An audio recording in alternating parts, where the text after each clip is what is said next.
Let's make a poster.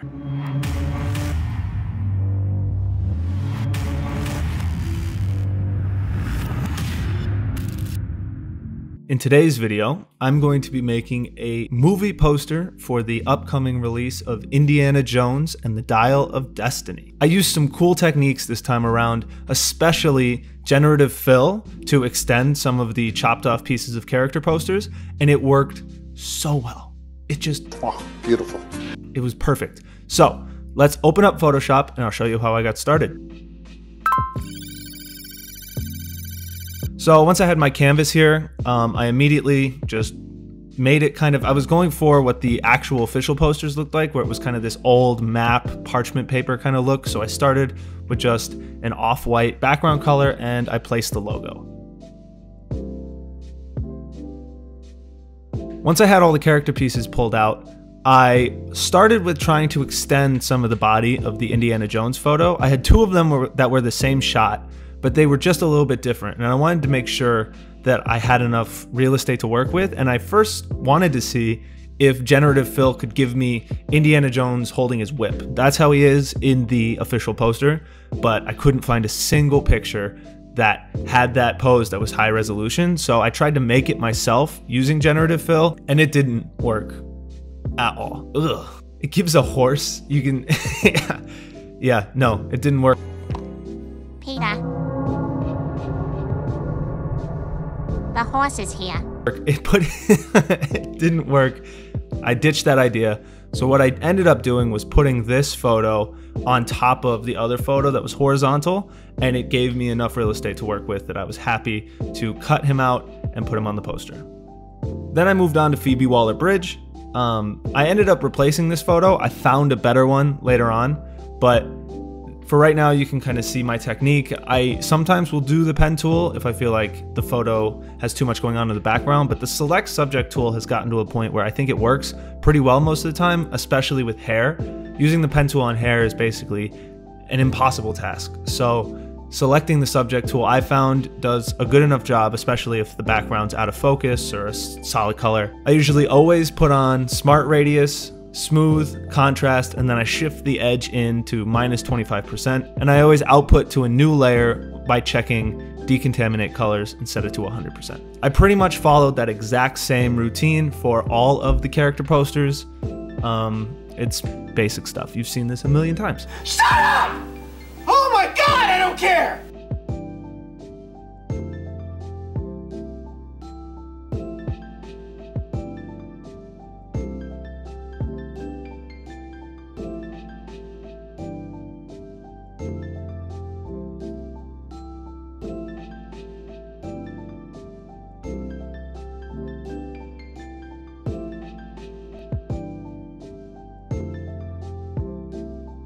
So I first started my attempts at using generative fill legitimately, not for a joke, with the Mads Mikkelsen character. I created a new artboard, I extended the canvas, and then I just wanted him to get the top of his hat. I don't know what type of hat that is, whether it's a fedora or a cowboy hat. Not really into fashion, but you have clothes like a fucking dickhead. When I typed in cowboy hat, it gave me close results. All it took was for me to regenerate one more time, and with all the smoke and effects and sparkles and people and all the things that are pulling your attention, nobody in a million years would even know that that's the fake top to a hat. Nobody's gonna know. Nobody's gonna know. They're gonna know.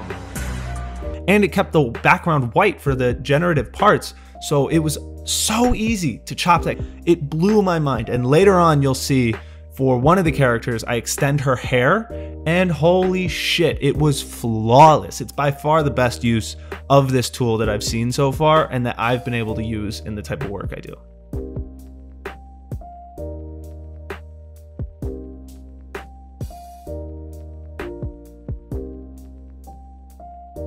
So I wanted the dial from the movie to be in the background, but there's just no shot at getting a high resolution photo. Someone made a prop and this was the best photo they had, but I ended up not liking it. I ended up replacing this one. I did two versions. I did one version with this dial and one version with the other one. This is a prop from the movie, and the other one is just something I Googled.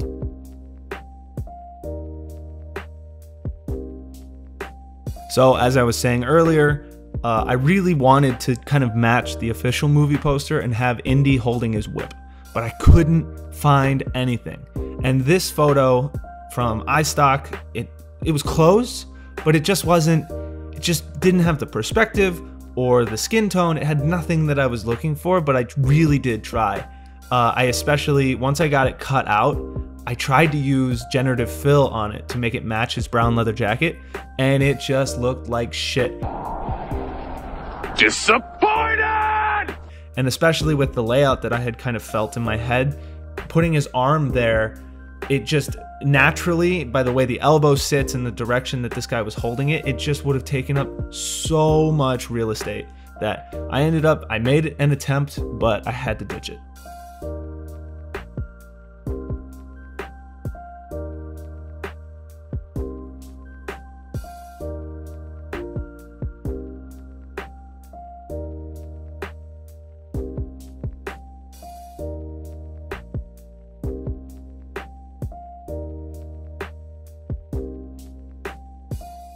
So this is the character I was talking about earlier, where the top of her head is chopped off, and this is the only character poster I could find of her that was high resolution, but generative fill knocked it out of the fucking park.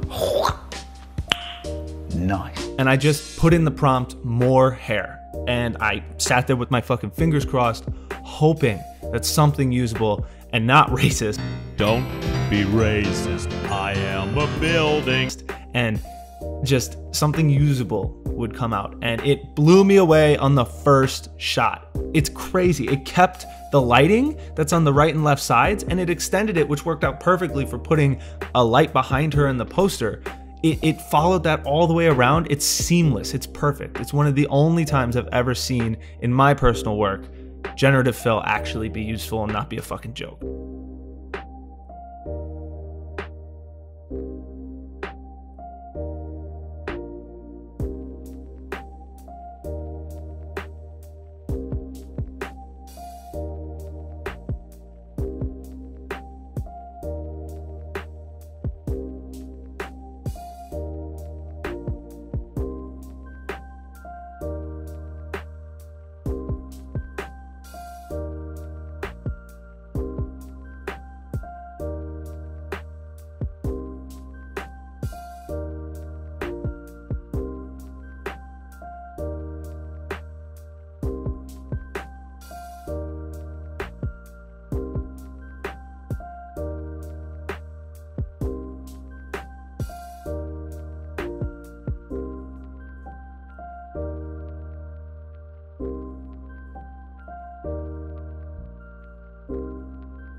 So here's where I switched out Phoebe Waller-Bridge. I just couldn't deal with her photo anymore, and I found a new photo from the same photo shoot that Indiana Jones was from. I used generative fill here. It took a bit more than the first one did. It took me to regenerate 2 times. It just, again, I was blown away. Get it out. Shout at the rooftops.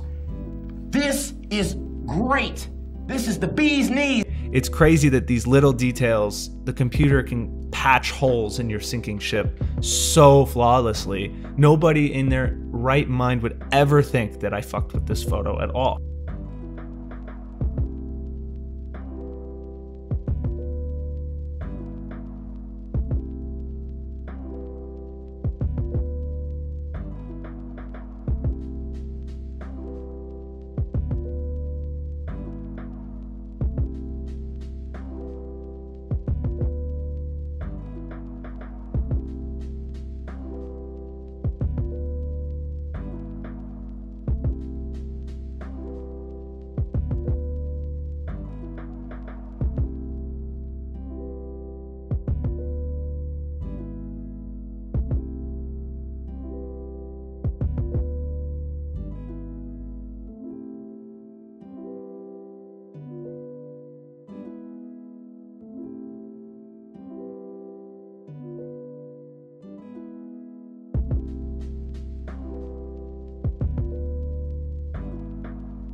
At this point, my head was starting to hurt.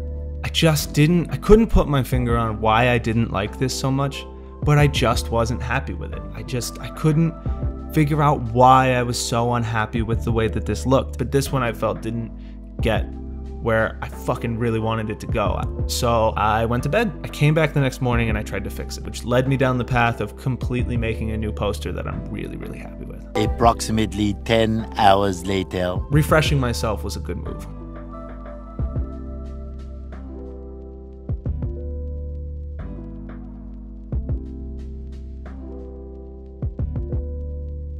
As you can see, I rearranged the floating heads a little bit.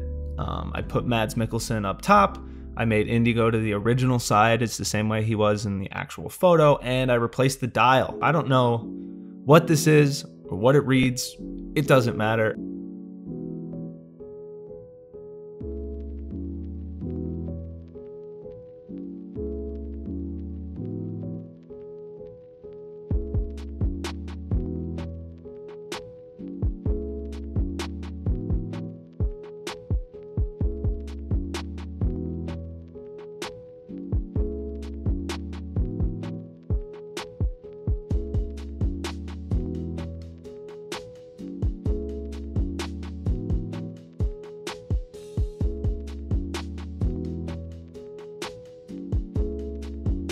So as you can see here, I started to find my footing with that vignette that I was talking about.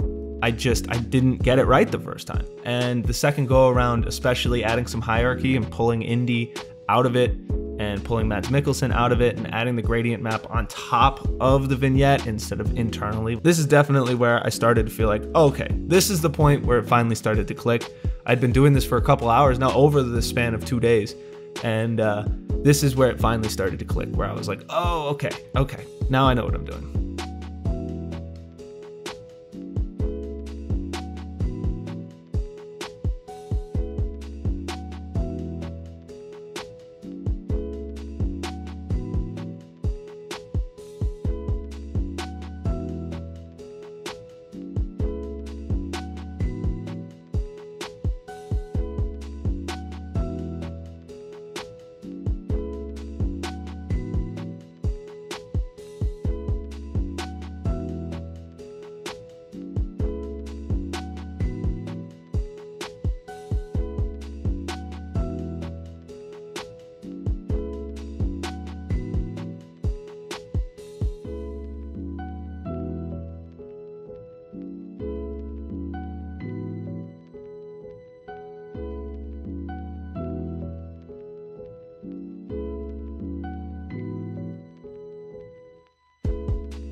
I wanted to see if I could add some sort of additional element.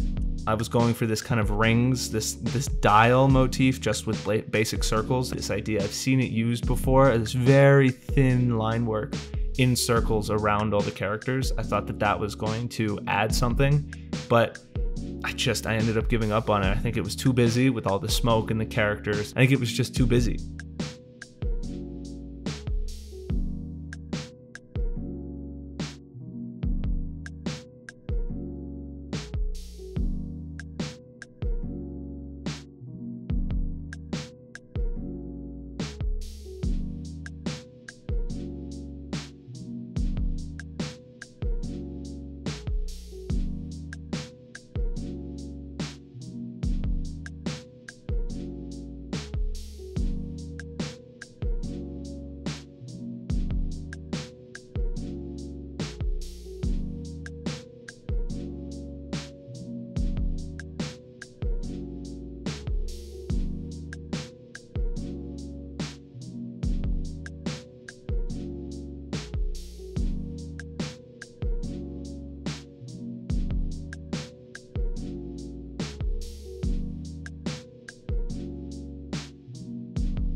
The last thing I did was apply some effects in the filter gallery to get an illustrated look. I wanted to keep it consistent with the illustrations that were done for the first 4 movies. These were obviously drawn by hand and illustrated by hand.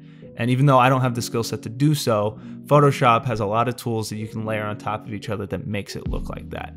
I just was so happy with how this one turned out.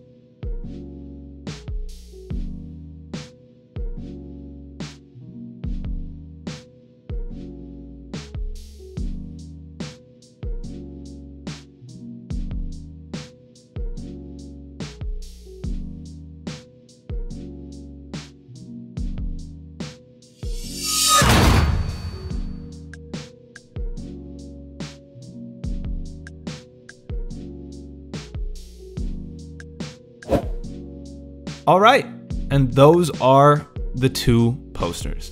Please let me know, which one do you think is better? Personally, I think the second one is significantly better, but if you have a preference for the first one, please let me know. Don't forget to like, subscribe, and remember,